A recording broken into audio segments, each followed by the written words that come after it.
Primero los Corintios capítulo 2. Mantengamos nuestras Biblias abiertas allí. Vamos a pedir ahora al Señor que sea con nosotros, hermanos. Oremos. Señor, en nuestra debilidad venimos delante de ti para que tú respondas las oraciones que ya tu pueblo ha elevado, las oraciones que tu siervo hace ahora, para que tú nos capacites para exponer fielmente lo que este pasaje dice. Ayúdanos a todos a entender, darnos discernimiento para entender lo que tú nos quieres enseñar hoy, y que sean nuestras almas edificadas, que aquellos que no te conocen vengan a confiar en aquel que fue crucificado. Te pedimos esto en el nombre suyo y para que Él sea exaltado en todo. Amén. Amén. Hace varios miles de años, un hombre de Dios muy conocido llamado Job hizo una pregunta que se recoge en el libro de Job, capítulo 28, versículo 2, y la pregunta fue la siguiente: pero la sabiduría, ¿dónde se hallará? ¿Dónde se hallará la sabiduría? En 1 Corintios, el gran apóstol Pablo responde a esta pregunta diciendo: en Cristo Jesús y su obra gloriosa en la cruz del Calvario se halla la sabiduría. ¿Quién no ve la sabiduría infinita de Dios revelada en la creación que nos rodea? Como nuestro hermano James hizo alusión a esa realidad que se revela en el Salmo 19 que leímos esta mañana. ¿Quién no ve esa sabiduría? ¿No es evidente que este mundo fue creado por un Dios infinitamente inteligente, infinitamente sabio, que hizo las cosas en la manera en que la hizo? No hay duda al respecto. Pero la sabiduría de Dios revelada en lo que ocurrió un viernes en Palestina, cuando el Hijo de Dios fue clavado a una cruz, lo que ocurrió durante aquellas 3 horas en las que hubo oscuridad por todo el mundo, tinieblas que fueron interrumpidas por un clamor penetrante que dijo: Dios mío, ¿por qué me has desamparado? No hay otra manifestación de la sabiduría de Dios, de la sabiduría infinita de Dios, que sobrepase la que vemos revelada en lo que ocurrió en la cruz del Calvario y en los efectos poderosos de esa obra redentora en los corazones de pecadores como nosotros. Y es precisamente de esto, hermanos y amigos, de lo que Pablo ha venido hablando en nuestros estudios a los Corintios, en este capítulo 1 y ahora en el capítulo 2 también, porque él está abordando el tema importantísimo de las divisiones que aquella iglesia estaba experimentando. En el pasaje que nos toca estudiar hoy, capítulo 2, versículos 1 al 5, Pablo continúa planteando otros argumentos con el fin de ayudarlos a ellos a restaurar esa unidad que antes tuvieron, o que tuvieron al principio. Eran una iglesia nueva, relativamente nueva, como de 4 o 5 años de existencia. Y Pablo allí empieza, en este pasaje que vamos a estudiar, empieza hablando de la predicación suya, cuando les fue a predicar a ellos por primera vez. Y por eso vamos a dividir este pasaje en los siguientes 3 puntos, que serán los encabezados que estaremos siguiendo.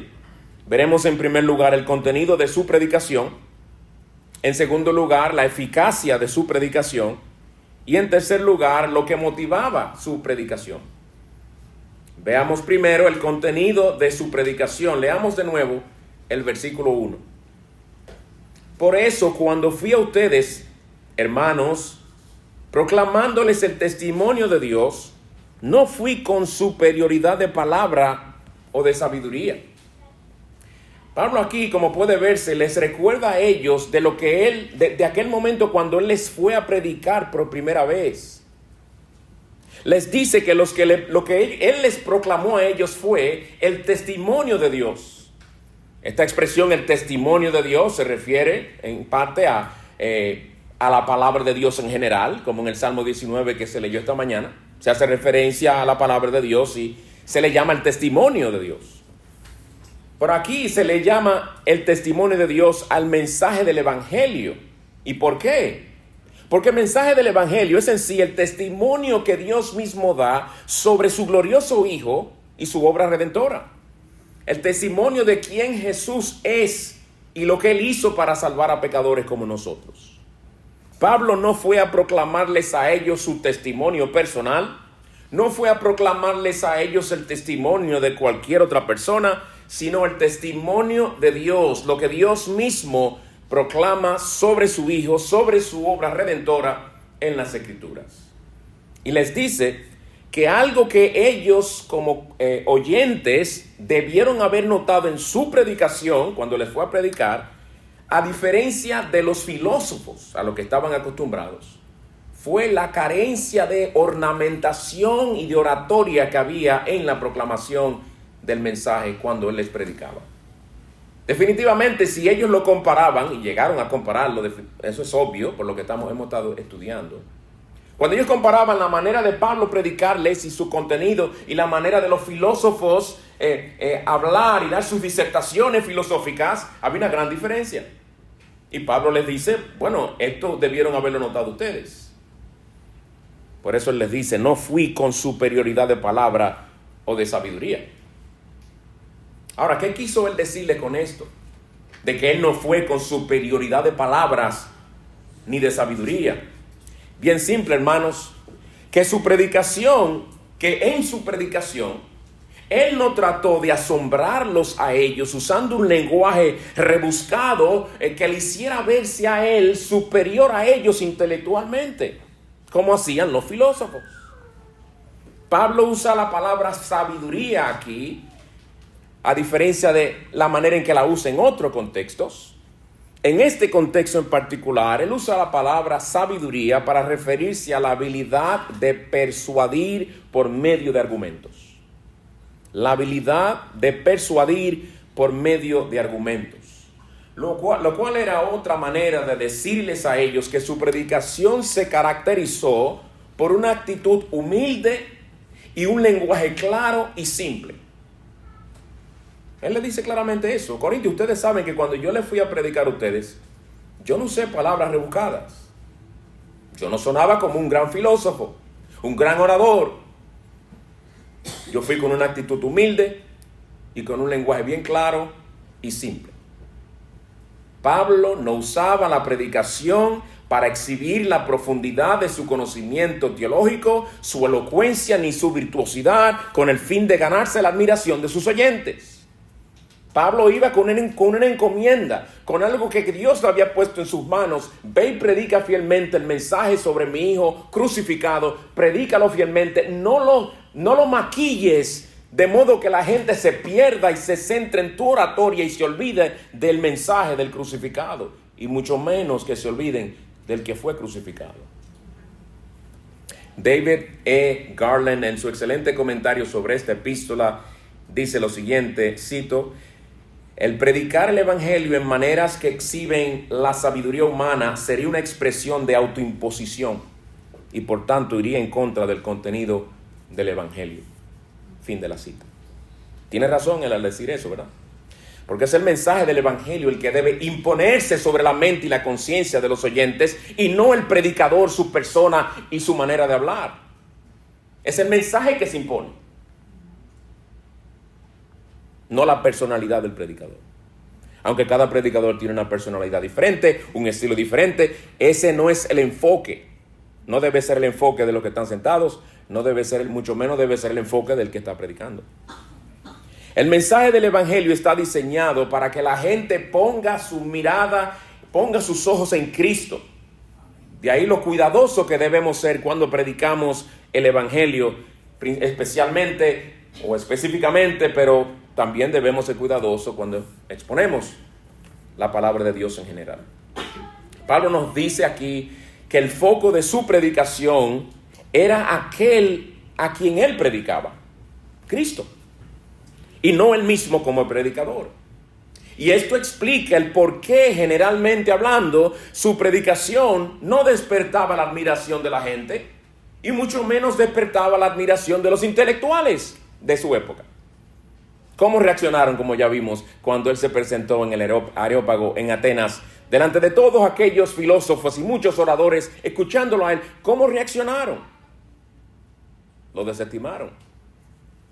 No quisieron escuchar más. Aunque el Señor obró para salvación de algunos, muchos de ellos no quisieron escuchar más a Pablo. No quedaron impresionados con Pablo.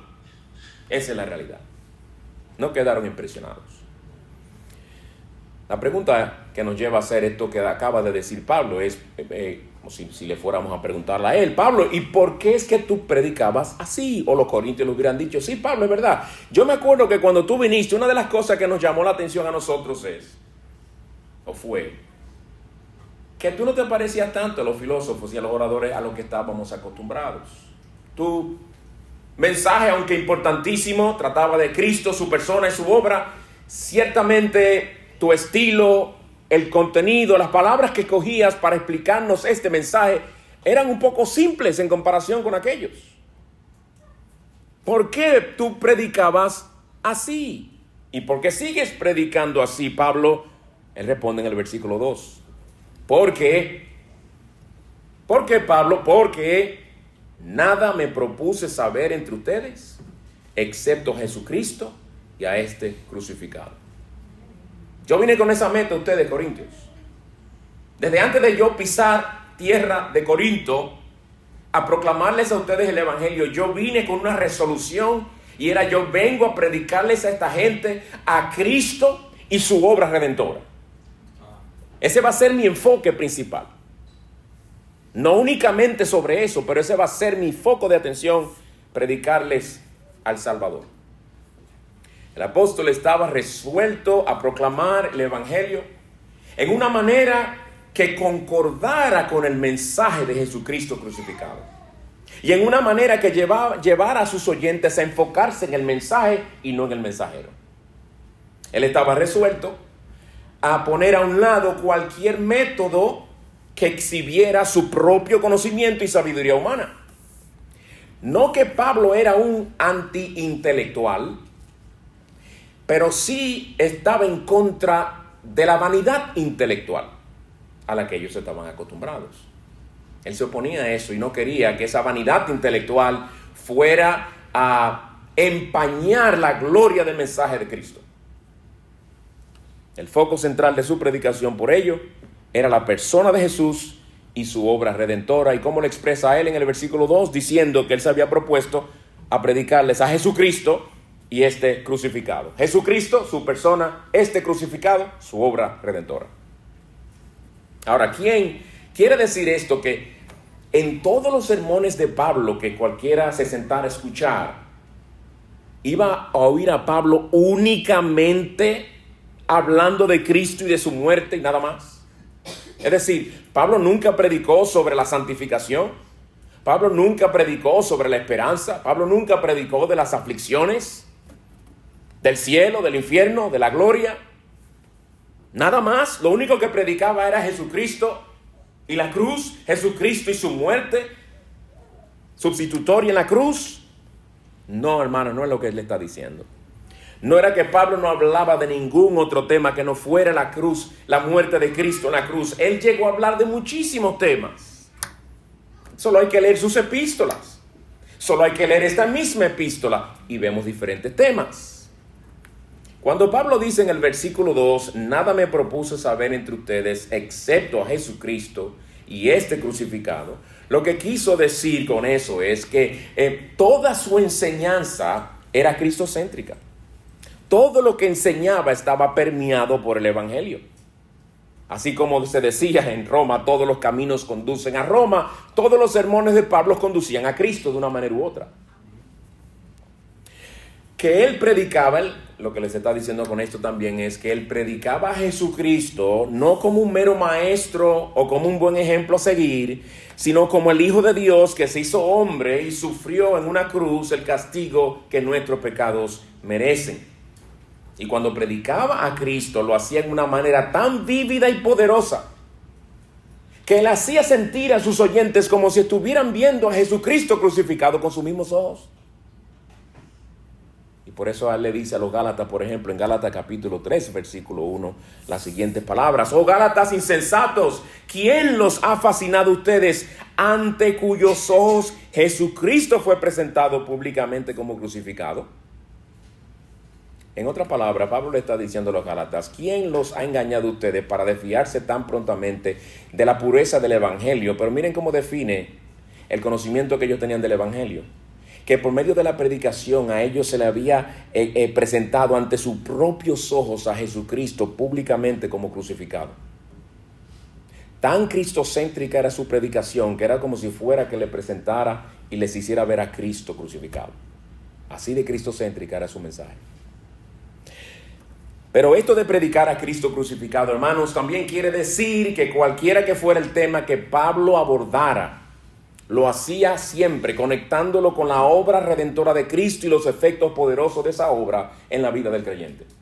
Y eso lo hemos visto, y les voy a dar un par de ejemplos de nuevo por si acaso algunos no estuvieron aquí cuando dimos la introducción a esta serie.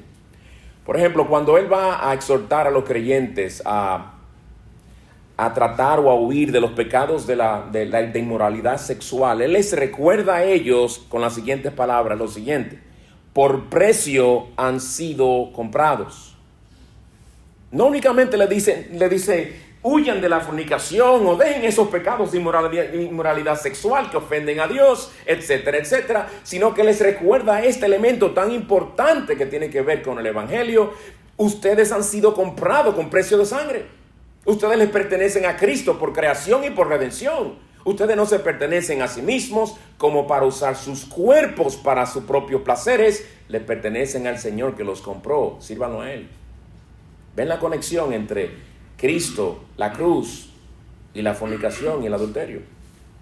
Cuando exhorta a los romanos a la santidad, en Romanos capítulo 6, les dice, y si hemos muerto con Cristo y este crucificado, creemos que también viviremos con Él.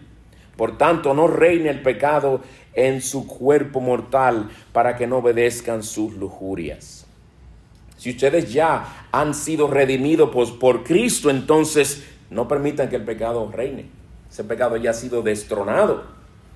¿Y cómo trata él el tema de la libertad cristiana en 1 Corintios y también en Romanos? Bueno, por lo menos aquí en 1 Corintios dice, no destruyas con tu comida aquel por quien Cristo murió. De nuevo, conectando las exhortaciones con Jesucristo y este crucificado. Nadie podía apartar a Pablo de la cruz porque él estaba convencido de que ésta controla todo aspecto de la vida del creyente. Pero hay algo más que Pablo menciona en el versículo 3 con el que les recuerda a ellos de las circunstancias personales en las que él se encontró, en las que se vio cuando fue a predicarles por primera vez el evangelio de Cristo y el crucificado. Le dice él en el versículo 3, estuve entre ustedes con debilidad y con temor y mucho temblor. Además de yo cuando fui a predicarles ese evangelio, cuando fui a predicarles ese mensaje de Cristo y este crucificado, del cual nadie me va a apartar, miren cómo yo me encontraba en ese entonces. Con debilidad y con temor y mucho temblor. Primero les dice que él estuvo entre ellos con debilidad. ¿Qué quiere decir Pablo con eso? Hay quienes piensan que esto se refiere a una enfermedad que él estaba padeciendo cuando llegó a Corinto a predicarles. Quizás una enfermedad por algún problema que tuviera o fruto del apedreamiento que había padecido no mucho tiempo antes, cuando estuvo proclamando la palabra, si mal no recuerdo, creo que en Tesalónica. Pero quizás fue algo muy parecido a lo que le pasó cuando estuvo predicando a los Gálatas en Galacia. Porque en Gálatas capítulo 4, versículos 13 y 14, fíjense cómo él hace referencia a una enfermedad. Pero saben que fue por causa de una enfermedad física que les prediqué el evangelio la primera vez. Y lo que para ustedes fue una prueba en mi condición física, que no despreciaron ni rechazaron, sino que me recibieron como un ángel de Dios, como a Cristo Jesús mismo. Pudo haber sido que esto de debilidad, que estuve entre ustedes con debilidad, puede ser una alusión, y no tuvo que aclararle porque ellos sabían, ellos lo vieron, de alguna enfermedad con la que él llegó a ellos y estaba débil físicamente. Otra posibilidad es que algunos comentaristas piensan que es una referencia a lo que algunos piensan era el aspecto físico poco impresionante que Pablo tenía. El que haya tenido que trabajar con sus manos para mantenerse, trabajo arduo, alguna necesidad material o lo vulnerable que se encontraba por causa de las persecuciones. Pudo haber sido una de estas cosas o una combinación de todas, porque él no es específico. No se sabe con seguridad. Pero sea lo que haya sido, hermanos, Pablo sabía que Dios manifestaba su poder en medio de la debilidad. ¿Verdad que sí? Como él claramente nos dice en 2 Corintios capítulo 12, si mal no recuerdo. Entonces, aunque según las normas del mundo él era un débil ministrando a gente débil, él sabía que era, sin embargo, un instrumento en las manos del Todopoderoso Dios, quien se deleita en fortalecernos en nuestra debilidad. ¿Y qué quiso decir Pablo cuando aquí dice en este versículo que él estuvo entre ellos con temor y mucho temblor? Muy probablemente porque estuvo nervioso cuando llegó a Corinto. Quizás porque no mucho tiempo antes había sido apedreado, había sido perseguido por proclamar el evangelio. Y miren, si a usted le acaban de dar varias pedradas hace un par de días por predicar el evangelio, cuando usted está a punto de predicar el evangelio públicamente de nuevo, usted va a estar medio, si le van a lanzar otra, cualquiera está con temor. Pablo no era un superhombre, Pablo no era un estoico, Pablo sentía. Quizás es por eso que encontrándose él en Corinto, el Señor Jesucristo tuvo que aparecérsele en una visión para animarlo. Y oigan cuáles fueron las palabras de Jesús que nos dicen algo de qué percibió el Señor en su omnisciencia, en el corazón de su siervo Pablo. En Hechos capítulo 18, versículos 9 al 11 dice: y por medio de una visión durante la noche, el Señor dijo a Pablo, no temas. ¿Por qué le está diciendo que no temas? Porque había temor en su corazón. No temas, sigue hablando. Ven, el temor estaba relacionado con el hablar, con el proclamar. Sigue hablando y no calles, porque yo estoy contigo y nadie te atacará. Puede ser que eran los ataques que él temía. Para hacerte daño, porque yo tengo mucho pueblo en esta ciudad. Y se quedó allí 1 año y 6 meses en Corinto, enseñando la palabra de Dios entre ellos. El tema de la debilidad es uno muy recurrente en las epístolas paulinas. El tema de la predicación de Pablo, Jesucristo crucificado, era un mensaje considerado débil por ellos. Los que habían aceptado ese mensaje eran los débiles de la sociedad. El mismo mensajero que lo proclamaba, Pablo, era un débil a los ojos de muchos. El gran apóstol Pablo reconoce con humildad que él también tenía temores con los que luchaba y que necesitaba la gracia de Cristo para ayudarle a él a seguir adelante en la obra, que no era fácil. Pero él estaba convencido de que el poder de Dios se perfecciona en la debilidad. Bien, hemos visto nuestro primer punto, hermanos. Ese es el punto en que vamos a pasar más tiempo. Los dos próximos serán más breves. Hemos visto en primer lugar el contenido de su predicación, Cristo y este crucificado. En el contexto de debilidad y temores, él seguía proclamando el mismo mensaje, no lo cambiaba, no era tentado yo no quiero pedrada, déjame cambiar un poco la tonalidad, déjame cambiar un poco el contenido. Cristo y este crucificado, lancen o no lancen piedra. En segundo lugar, la eficacia de su predicación. La eficacia de su predicación. Pablo les acaba de decir a ellos, como vimos, que cuando él se encontraba entre ellos ministrando fue con debilidad y con mucho temor. Ahora no cabe preguntarnos, ¿verdad? ¿Cómo puede ser que un hombre que llegó tan débil y tembloroso, aunque sea por dentro, cómo fue que fue eficaz el ministerio suyo? No se puede esperar mucho de un ministerio así. Esto pudo ser posible, hermanos, porque el Dios que estuvo con Moisés cuando en su debilidad y temor creyó que no era suficiente para ir ante el faraón, es el mismo Dios poderoso que fortaleció también a Pablo y lo capacitó en medio de su debilidad y lo usó eficazmente allí. Pablo les dice de dónde vino ese poder que obró en él a pesar de sus insuficiencias. Versículo 4. Y ni mi mensaje ni mi predicación fueron con palabras persuasivas de sabiduría, sino con demostración del Espíritu y de poder. Una mejor traducción sería una demostración del poder del Espíritu.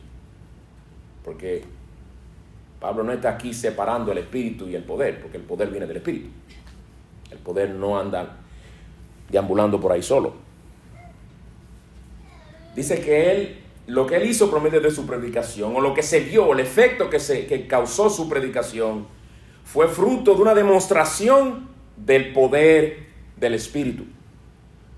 Cuando Pablo vio su propia insuficiencia, su debilidad y temores, él no recurrió a tácticas de manipulación para ganarse a la gente para Cristo. Él no empezó a prometerle cosas a la gente, ni lo hizo con su mensaje, es decir, su contenido, ni lo hizo tampoco con su predicación, su manera de predicarlo. Por eso él menciona ambas cosas en el versículo 4, ni mi mensaje, el contenido de su predicación, ni mi predicación, la manera de hacerlo, fueron con palabras persuasivas de sabiduría. Se cree, hermanos, que Pablo no era muy agraciado físicamente, no era muy elegante, no era muy atractivo físicamente, se cree. Y una de las cosas que lleva a algunas personas a creerlo es que hay un documento que data del año 160 después de Cristo que describe a Pablo físicamente allí como un hombre de baja estatura, calvo, patizambo, o como algunos le llaman, cambado, y de nariz muy larga. Esos elementos no son muy llamativos, ¿verdad? No sabemos con seguridad si fue así. Pero si es cierto, oigan bien, si es cierto que él era así, por lo que él dice en nuestro texto, sabemos que él no trató de compensar su apariencia poco llamativa, esforzándose por predicar con un tono artificial y con una elocuencia exagerada para llamar la atención. Es como los perritos pequeños. El que tenga un perrito pequeño, no se me ofenda. Ellos compensan su tamaño ladrando mucho. El mío era así. Y tengo uno grandote y no ladra tanto como el chiquito. Porque está tranquilo, está seguro de su tamaño. Pero los chiquititos se acomplejan. Pablo no vivía, no era un inseguro acomplejado que andaba por ahí queriendo aparentar lo que no era o queriendo compensar esa apariencia poco atractiva con su elocuencia. Ni aun eso hacía Pablo. Lo que podemos ver es que a pesar de todas sus debilidades y temores, como dice él, su predicación fue con demostración del Espíritu y de poder, o lo que es lo mismo, demostraciones del poder del Espíritu Santo. Ahora, ¿y qué quiere decir esa frase? ¿Qué quiere decir esa frase? Porque hay quienes piensan que Pablo aquí a lo que se refiere es que su predicación fue acompañada por prodigios y señales. Y yo soy uno de los que piensa que no es lo que Pablo está diciendo aquí, y hay muchos comentaristas que piensan igual. Fíjense algo, que en el recuento que se nos da, recuento inspirado de cuando Pablo fue a los Corintios por primera vez en Hechos capítulo 18, no hay ni una sola mención de un milagro que Pablo hiciera entre ellos. Hubo otros milagros en otros lugares, pero entre los Corintios no, por lo menos no se menciona. Es decir, que esto nos lleva a pensar a nosotros, yo no creo que Pablo aquí se está refiriendo a obras milagrosas que él hizo entre ellos. De todos los comentaristas que consulté, ellos piensan que Pablo lo que está hablando aquí es de la manifestación poderosa del Espíritu Santo acompañando y bendiciendo su predicación, lo cual resultó en la salvación de muchos allí entre ellos. Está hablando de la eficiencia, de la obra poderosa del Espíritu transformando corazones, ganándoselos para Cristo. El poder del Espíritu se manifestó entre aquellos judíos y griegos que escucharon este mensaje de parte de este hombre no muy atractivo, si era así, que vino débil y tembloroso. El poder de Dios fue exaltado usando a ese débil para traer a muchos a Cristo.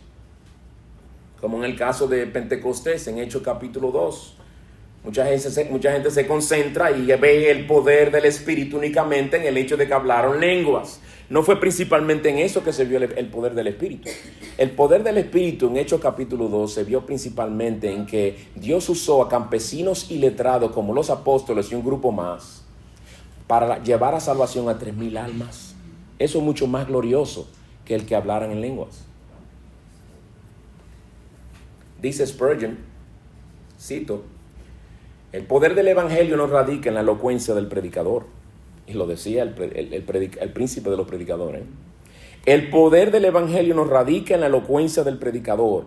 Si así fuera, los hombres fueran convertidores de almas. Ni tampoco radica en el conocimiento que tenga el predicador. De otra manera, su poder estaría en la sabiduría humana. Nosotros podemos predicar hasta que la lengua se nos pudra y hasta que se nos salga el aire de los pulmones y nos muramos, pero un alma jamás se convertirá a menos que el Espíritu Santo acompañe la palabra y le dé el poder para convertir un alma. Amén. Excelente cita, no hay nada que añadir a eso, ¿verdad? En primer lugar, hemos visto el contenido de su predicación, es decir, la de Pablo. En segundo lugar, la eficacia de su predicación. Por último, veamos en tercer lugar lo que motivaba su predicación. Lo que motivaba su predicación. ¿Por qué era que Pablo predicaba lo que predicaba y predicaba como predicaba? Buena pregunta, ¿verdad? ¿Era realmente un asunto de estilo únicamente? Que el que oía a Pablo y oía a Pedro, oía a Apolos predicar, decían, son diferentes, tienen estilo diferente. Está Pablo aquí haciendo referencia a un asunto que meramente tenía que ver con estilo, o había una razón por la cual él predicaba lo que predicaba y predicaba como predicaba. Según él había una razón. Versículo 5. Para que la fe de ustedes no descanse en la sabiduría de los hombres, o mejor traducido, la sabiduría humana, sino en el poder de Dios. Pablo, ¿por qué tú predicas así? ¿Y por qué tu énfasis y el foco de la atención en tus sermones siempre hay una conexión con Jesucristo y su obra redentora? ¿Por qué, Pablo? ¿Por qué no es tan elocuente? ¿Por qué tú adrede no, aunque tú eres un hombre súper inteligente, de mucho conocimiento, por qué tú escoges no hablar de esa manera más elocuente, sino más simple, pero a la vez presentarnos el mensaje del evangelio con toda claridad y sencillez? Versículo 5. ¿Por qué? ¿Para qué tú lo haces así? Para que la fe de ustedes no descanse en la sabiduría humana. Yo no quiero que ustedes confíen en mi habilidad para predicar, sino en el poder de Dios.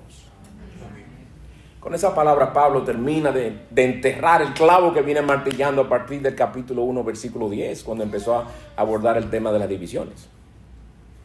Aquellos creyentes habían estado poniendo su fe en la sabiduría humana. De ahí su fascinación con los diferentes estilos de los varios maestros que habían tenido. Y se habían dividido por eso. Recuerden, Pablo no ha dejado su tema. Ellos creían que la eficacia del predicador estaba en la propia sabiduría y dones del predicador. Eso es lo que pensaban. No, yo lo voy a llevar a escuchar a Silas. No, yo siempre menciono a Silas por error, perdón. Apolos. Yo lo voy a mandar a escuchar a Apolos. Ese sí lo va a convencer. No, yo lo quiero llevar a la iglesia cuando le toca a Pablo predicar. O cuando le toque a Pedro predicar. Porque así como el Señor usó a ese siervo de Dios para obrar en mi corazón, lo va a usar con aquel también. No, eso no es así, ¿no? No es así. Pablo les dice a ellos que adrede, él no les había predicado con un lenguaje diseñado para que ellos lo admiraran a él como predicador. Y hasta les dice por qué era que él se había propuesto que la persona y la obra de Cristo iba a ser el foco de su mensaje. Para que la fe de ustedes no descanse en la sabiduría humana, sino en el poder de Dios. Ted Donnelly, un siervo de Dios que ya está con el Señor, quien predicó también una serie sobre esta epístola, dijo: si los corintios hubieran llegado a poner su fe en la sabiduría humana y aún en la sabiduría del mismo Pablo, hubieran experimentado un cambio intelectual, pero no hubieran cambiado espiritualmente. Cambio intelectual. Los creyentes de aquella iglesia no abandonaron su antigua manera de vivir, ni vinieron a andar en novedad de vida por lo muy bien que Pablo predicaba. No por algo específico que él dijo en uno de sus sermones, sino por el poder omnipotente del que levantó a Cristo de los muertos. Dios había hecho la obra. Y era en Dios únicamente que Pablo quería que ellos pusieran su fe. Por eso él predicaba lo que predicaba y predicaba en la manera que predicaba, para que sus oyentes solo pusieran su fe en Dios y no en él. Y así debían ellos hacer con nosotros, con Apolos, con Cefas. No debían poner su fe en ellos, sino solamente en el poder de Dios. Bien, hermanos, hasta ahora que hemos visto el contenido del capítulo 2, versículos 1 al 5, yo sé que muchísimas otras cosas más se pudieran decir. Si no cubrí algo que a ustedes no le quedó claro, después del sermón pregúntenme y le puedo decir un poco más al respecto. Pero hemos visto el contenido de la predicación de Pablo, Cristo y este crucificado. En segundo lugar, la eficacia de su predicación, el poder del Espíritu Santo usando la predicación. Y en tercer lugar, lo que motivaba a Pablo en su predicación, para que la fe de ellos estuviera en Dios y no en la sabiduría humana. ¿Cuáles son algunas de las lecciones prácticas que pueden extraerse de este pasaje? Entre las tantas que pudiera haber, voy a dar dos a aquellos que son creyentes y una a aquellos que nos visitan, que no conocen al Señor. Mi hermano en Cristo, en primer lugar, empiezo con nosotros. Procura siempre exponerte a sermones cuyo foco central sea Cristo crucificado. Amén. Repito, procura siempre exponerte a sermones cuyo foco central sea Cristo crucificado. Es lo que llamamos sermones cristocéntricos, ¿verdad? Pero déjame decirle algo, hermanos. Un sermón cristocéntrico no es un sermón que hace mención de Cristo en varias partes del sermón. Eso no es un sermón cristocéntrico. Un sermón cristocéntrico tampoco es simplemente el que al final del sermón llama a los no creyentes a poner su fe en Cristo para salvación. Eso no es necesariamente un sermón cristocéntrico. Un sermón cristocéntrico como eran los de Pablo, es uno en el que se mantiene el equilibrio entre la ley y la gracia, entre nuestro pecado y la gracia perdonadora y restauradora de Cristo Jesús. Entre otras cosas que se podrían decir sobre lo que es un sermón cristocéntrico. Uno puede, por ejemplo, para ilustrar lo que quiero decir, tomar una exhortación del Nuevo Testamento y usar esa exhortación para mostrarle a los creyentes varias cosas en ese sermón. Lo mal que están por no obedecer esa exhortación que se está exponiendo. El disgusto del Señor sobre ellos por su desobediencia a eso que se nos exhorta. Las posibles consecuencias de ellos seguir en esa conducta sin corregirla. Y terminar llamando al creyente al arrepentimiento y enmendar sus caminos. Termina el sermón, los hermanos se van cabizbajos diciendo: el Señor nos ha hallado en falta, estamos mal. Y podríamos decir, bueno, se expuso el texto, se expuso esa exhortación, ciertamente el Señor quiere que actuemos de esa manera.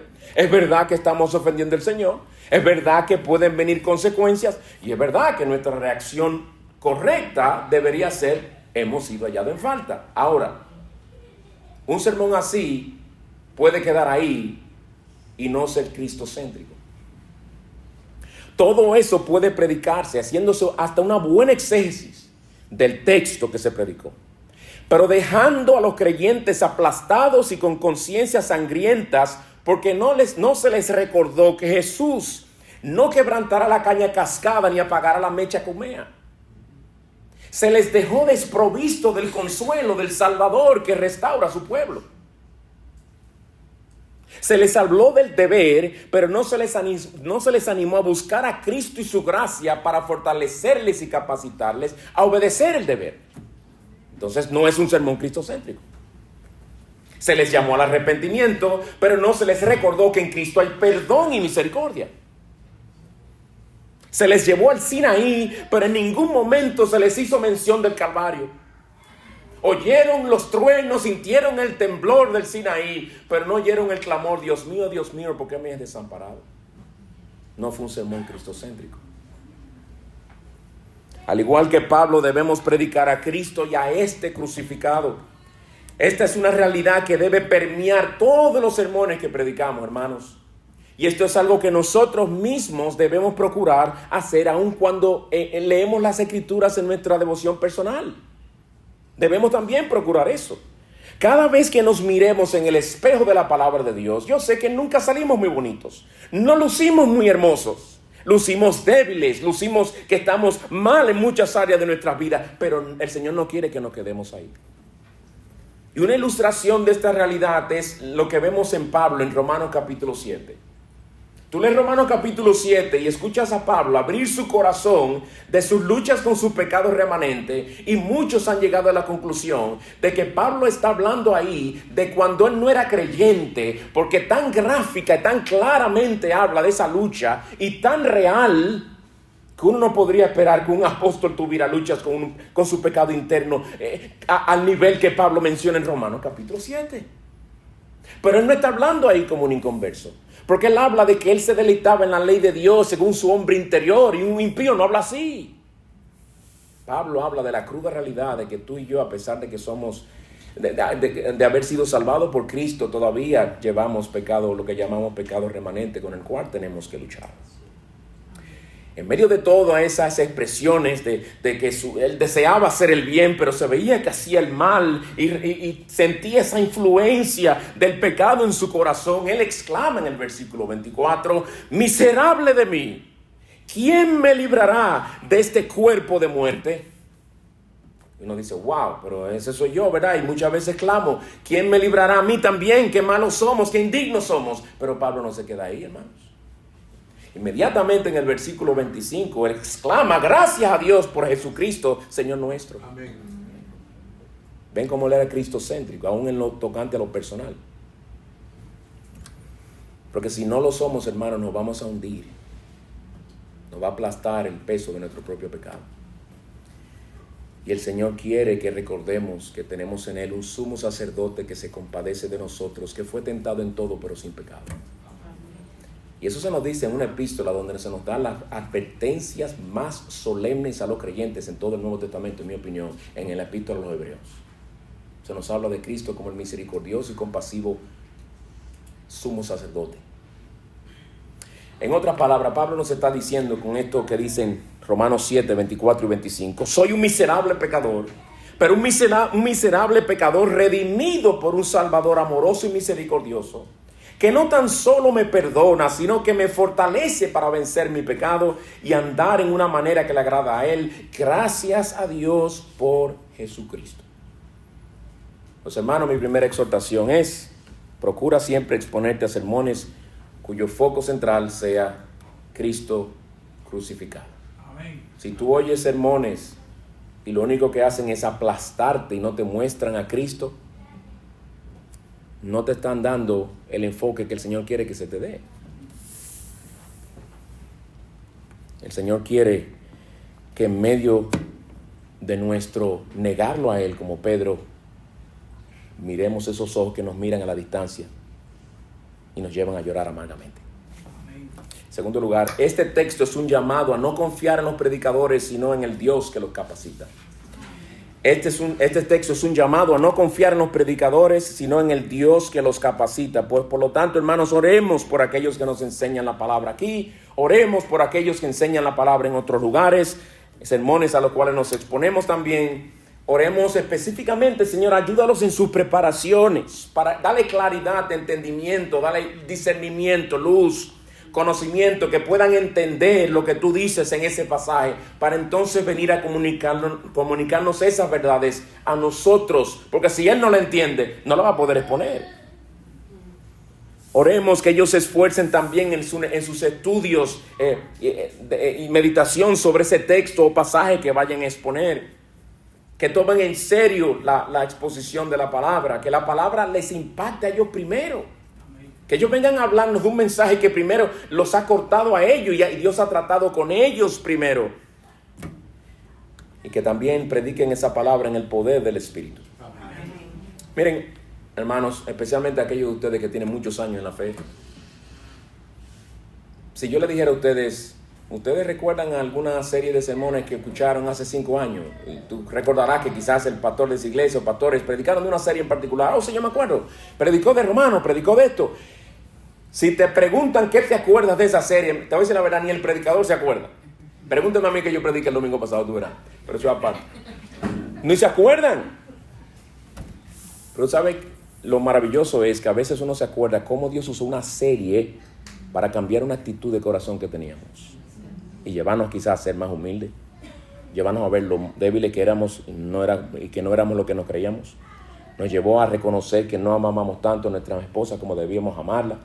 Lo que sea, pero Dios puede usar un sermón y darnos una luz en un momento en particular y hablarnos en una manera que nadie ahí sentado sabe que el Señor en ese asiento que tú estás sentado te está hablando a ti en cosas particulares que ni el predicador tiene en mente que tú necesitas, pero el Señor la quería para ti. Y nosotros decimos, gracias Señor, que por tu Espíritu hablaste a mi corazón. Oremos para que ellos se enfoquen en lo que el Señor dice.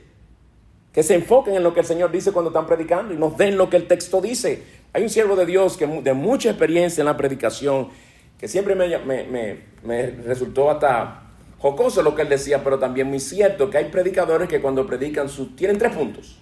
Leen el texto, se apartan del texto y nunca más vuelven al texto. Y eso no es bueno, ¿no? Porque nosotros queremos lo que el texto dice. Amén. Entendemos también que el poder del Espíritu en la predicación, que el poder del Espíritu en la predicación, en el acto mismo de la predicación, no radica en el tono de la voz del individuo. Ni en si el individuo es tremendo predicador, como a veces ya catalogamos algunos, sino en que Dios usa la exposición fiel de su palabra para obrar cambios en nosotros. Eso es lo que nosotros queremos. Que traiga conversión, que traiga santificación.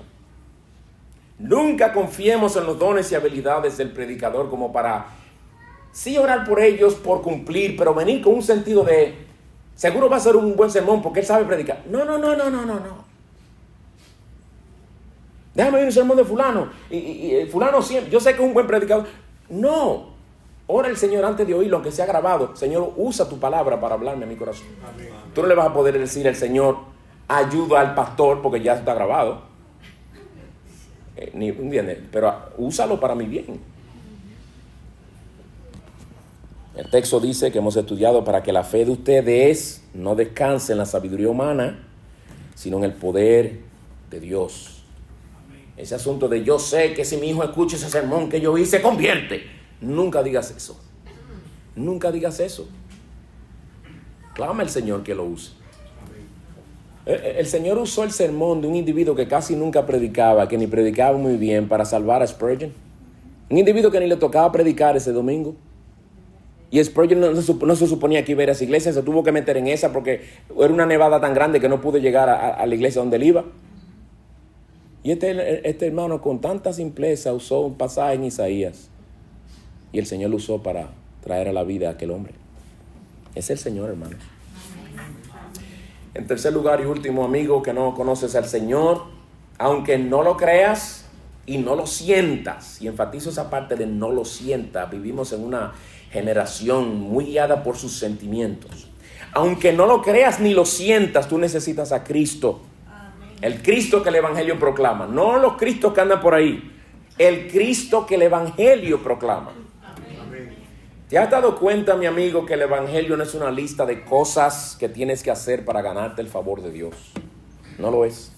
Cuando predicamos el Evangelio, no te anunciamos una religión con un código de ética que tú tienes que cumplir para ganarte el cielo. No. El Evangelio no te proclama algo. El Evangelio te proclama a alguien que se llama Jesús. El Evangelio no es una religión, como le llamamos, es una relación con el Dios que te creó. Que para tener una relación con Él debemos reconciliarnos con Él por medio de su Hijo y su obra perfecta en la cruz. Pero el Evangelio no te habla de Jesucristo como un buen ejemplo de moralidad, ni como una de las tantas opciones que hay allá afuera. Te presenta a Cristo como el único Salvador de pecadores. Amén. Oye las mismas palabras de Jesucristo en Juan 14, versículo 6. Yo soy el camino y la verdad y la vida. Nadie viene al Padre si no es por mí. ¿Escuchaste los artículos definidos que él usó? Yo soy el camino, no uno de ellos. Yo soy la verdad, no una de ellas. Yo soy la vida, no una de las vidas. Nadie viene al Padre si no es por mí. Pero eso suena muy exclusivista. Va a herir a mucha gente. Es la verdad que aunque hiera, es la que el pecador necesita para ser salvo. Cristo es amor, ¿verdad? Bueno, Cristo en su amor nos dice la verdad. Y esa verdad es que solo en Él hay salvación. Hay muchas religiones en este mundo, más de la que tú conoces, te digo la verdad, más de la que yo conozco también. Pero todas tienen esto en común. Te dan una lista de deberes que tú tienes que cumplir. Te dan una lista de ropaje que tú tienes que ponerte, cosas en turbante, lugares a los que tienes que visitar, aunque seas una vez en tu vida. Comidas que debes comer o no comer. Una lista con las que al final, si tú las cumples todas, te ganarás el cielo con tu esfuerzo. En otras palabras, las religiones, si las fuéramos a agrupar todas, te dicen, haz, y al siguiente tendrás lo que te mereces. El Evangelio te dice, por otro lado, tú eres un pecador desde tu nacimiento. Desde que naciste vives violando la ley del Dios que te creó. Por más buenas cosas que hagas, la mancha de tu pecado y tu problema con Dios sigue ahí, no lo puedes borrar. Por causa de esa culpa, la ira de Dios está sobre ti. Dios exige obediencia perfecta y tú jamás podrás rendírsela. Y tú dirás, pero entonces no hay esperanza. Eso es lo bueno, que hay esperanza. Y la esperanza está en Cristo. Esa esperanza no está en un sistema religioso, ni en tu buena intención, sino en Jesucristo y su obra de redención en la cruz. Ya Cristo hizo todo. Confía en Él y en su obra perfecta como tu única esperanza de salvación. Y hoy todos tus pecados serán perdonados. Y hoy tú vendrás a reconciliarte con tu Creador. No será después de haber cumplido con un sinnúmero de cosas. Hoy en Cristo hay salvación. Amén. Hoy Él da salvación. Las palabras de Él, aquel hombre que fue crucificado junto a Él. Hoy estarás conmigo en el paraíso. Porque Él puso su confianza en Cristo. Pero Él no hizo nada, ¿se dan cuenta? Él no bajó de la cruz a hacer buenas obras. Porque no hay que hacer buenas obras para ser salvo. Hay que hacer lo que Él hizo. Él confió en Cristo. Ni fue bautizado en su sangre. Pero no fue bautizado. Y fue con Cristo ese mismo día. Porque Cristo lo salvó y lo arrancó, lo tomó del mismo borde del infierno. Porque Él puso toda su confianza en el Salvador. Ese es el mensaje del Evangelio, mi amigo. El mensaje de Cristo y crucificado. Amén. Pon tu confianza en Él y serás salvo. Amén. Vamos a orar. Señor de misericordia, te damos gracias por este pasaje que nos has dado, el cual pedimos que uses para llevarnos a ver que la eficacia de la proclamación de tu palabra radica en tu poder y no en el hombre.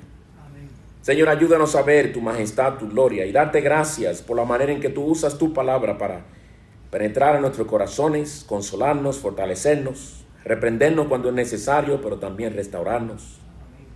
Ayúdanos, oh Señora, que proclamemos tu palabra en una manera cristocéntrica. Y obra, Señor, en aquellos que aún no te conocen, para que vengan a confiar en Cristo para salvación. Es en su nombre que te pedimos todo esto. Amén.